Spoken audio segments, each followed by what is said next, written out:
Saat itu, Ivy tidak puas dengan Tama, tetapi setelah melihat Tama menggunakan akupuntur Sanyang, yang sebenarnya, dia langsung melemparkan kekagumannya padanya.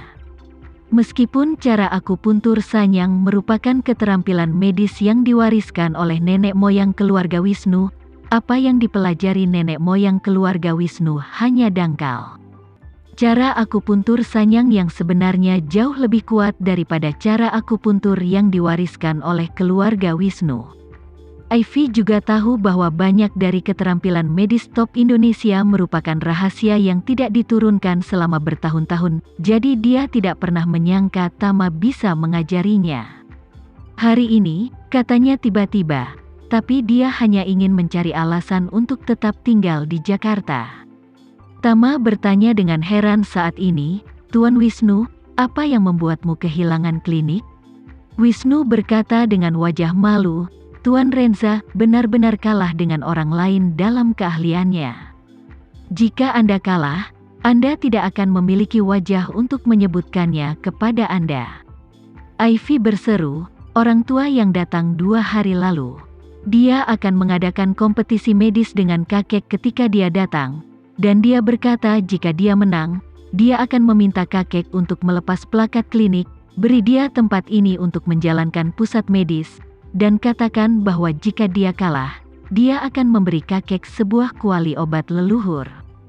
Kakek tidak tahu harus berpikir apa, jadi dia berjanji padanya. Tama berkata dengan rasa ingin tahu, "Dr. Wisnu, sepertinya pihak lain jelas-jelas membuat jebakan untukmu. Dengan gaya aktingmu, kamu tidak boleh tertipu seperti ini."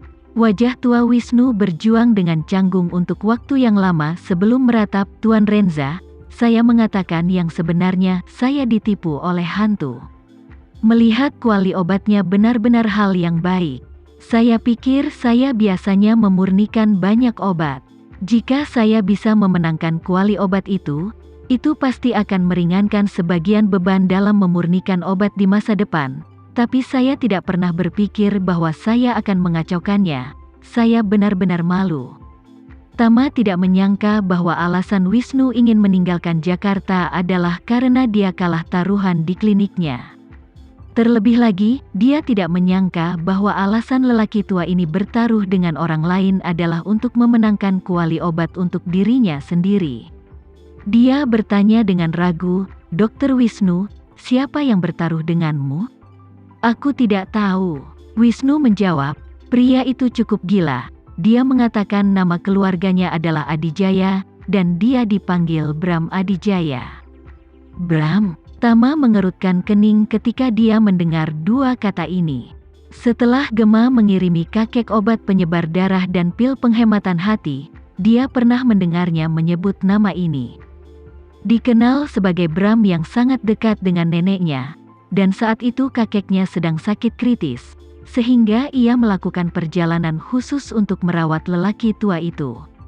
Setelah melihat khasiat pil tersebut, orang tersebut ingin mencari pembuat pil tersebut. Setelah mendengar dari pamannya Marshall bahwa ada pil peremajaan di Jakarta, dia segera memutuskan untuk datang ke Jakarta untuk mencarinya. Gema secara khusus mengingatkannya pada saat itu bahwa dia harus berhati-hati dengan Bram ini di masa depan, tetapi dia masih di Amerika Serikat saat itu, jadi dia tidak menganggap serius orang ini. Namun kini tampaknya orang tersebut memang telah datang ke Jakarta, dan telah menemukan seseorang yang dekat dengannya. Dia bertaruh dengan Wisnu. Dia tidak tahu apakah dia hanya jatuh cinta dengan klinik Wisnu, atau dia telah menemukan petunjuk, jadi dia secara khusus menemukan titik masuk dari Wisnu.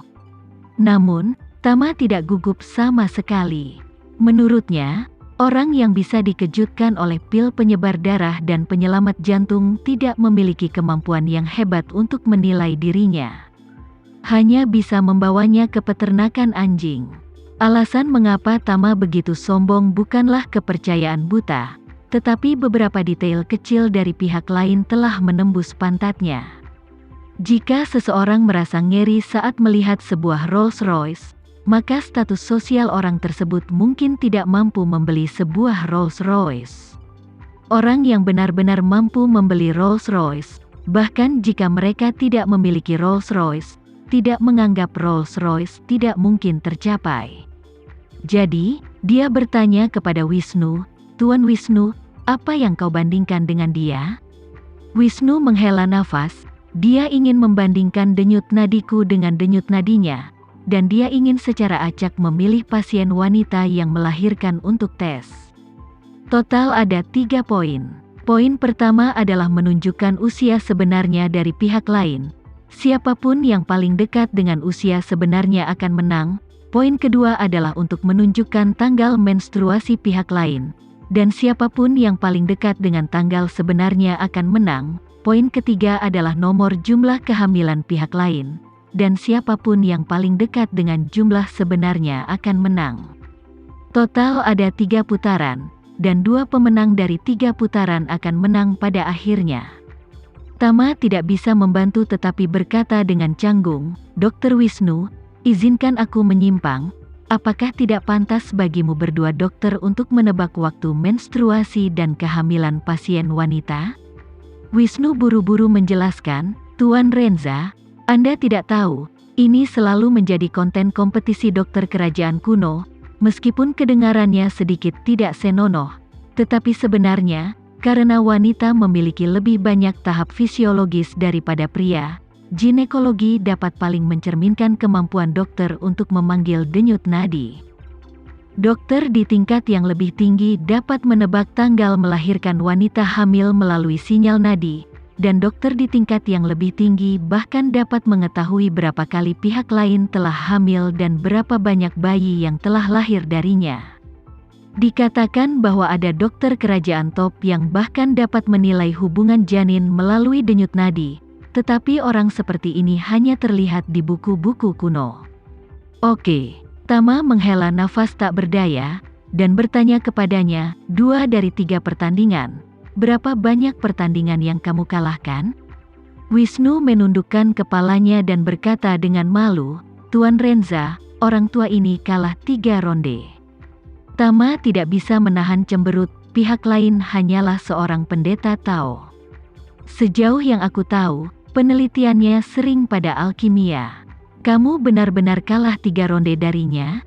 Wisnu membenamkan kepalanya lebih rendah lagi, dan berkata, "Saya tidak tahu mengapa keterampilan medis pendeta Tao ini begitu luar biasa, tetapi saya benar-benar lebih rendah darinya." Tama bertanya lagi, "Bagaimana kau memilih subjek kompetisi? Apakah ada kemungkinan orang ini mengatur agar pasien datang lebih awal, lalu datang ke pintu untuk menantangmu, mengusulkan cara kompetisi, dan kemudian memenangkannya?" Ini, Wisnu merenung sejenak, dan bergumam, "Saya tidak punya bukti untuk membuktikannya, tapi saya tidak mengesampingkan kemungkinan itu." Kemudian, Wisnu berkata dengan serius, "Namun, Tuan Renza, para penganut Tao selalu memperhatikan untuk mengolah pikiran Anda dan mengolah karakter Anda, maka Bram seharusnya tidak begitu tidak tahu malu, bukan?" Tama tersenyum penuh arti, dan berkata dengan santai, "Jika Anda benar-benar orang yang memupuk pikiran dan karakter, mengapa Anda datang ke sini untuk bertaruh dengan orang lain? Seperti para biksu di kuil dan pendeta di gereja, jika mereka bergaul dengan para pejabat itu sepanjang hari dan berbau seperti tembaga, bagaimana mereka bisa benar-benar mengultivasi pikiran mereka?"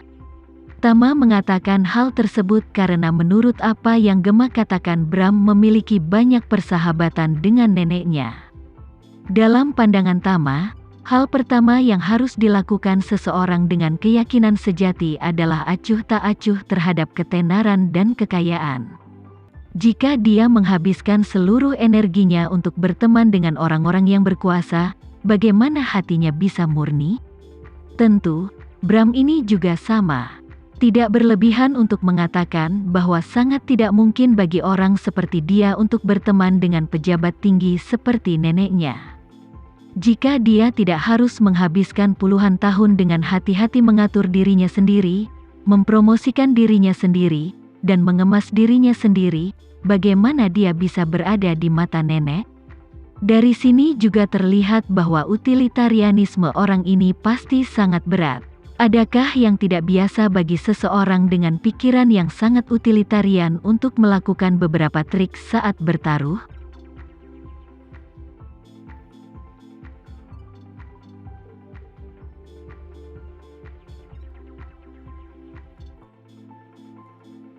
Sekian dulu ya video kali ini, kita lanjutkan lagi videonya di lain waktu. Oh iya, bagaimana menurut kalian? Semoga bisa sedikit menghibur kalian semua. Untuk teman-teman yang baru nonton, jangan lupa subscribe ya, hehehe. Dan kalau teman-teman ada yang ingin gabung langganan, bisa langsung gabung saja untuk dapat fitur yang menarik dan sedikit membantu Mimin. Terima kasih banyak sudah menonton, sampai jumpa lagi, bye bye bye.